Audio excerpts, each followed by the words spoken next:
就在今夜寒潮来临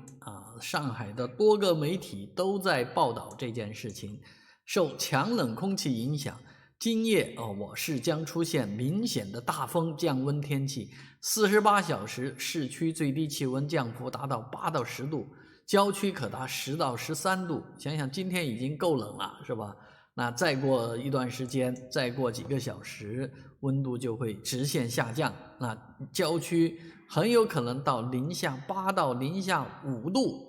所以不仅有大风的蓝色警报那还有这种低温令冻的这种预报，所以各方各面都在组织起来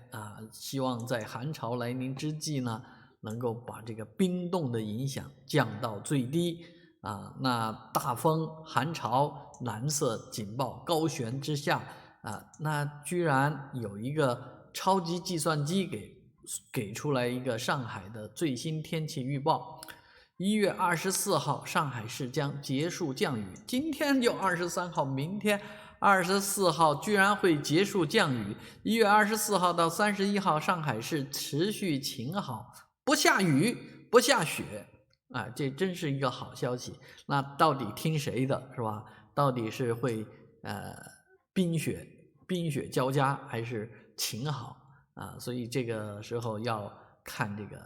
计算机的威力了。上次说16号超级降温，实际上温是降了，但没有他说的那么严峻没有那么陡。而这一次呢，反而是正常预报是非常的冷，非常的陡。而这个超级计算机给出的结果虽然也是降温呢，也是寒潮嘛，冷空气来袭，但是上海会是晴天，而从明天开始一直到30号，也就是基本上是春节回程之前都是晴好天气。这意味着留沪过春节的朋友们可以有一个很好的假期了，不像我今天湿哒哒的开车纵横延安高架从这个浦西到这个瑞虹太阳宫瑞虹天地的太阳宫去玩地下停车库里面居然都找不到停车位出来湿哒哒的路上倒是真是车并不算太多。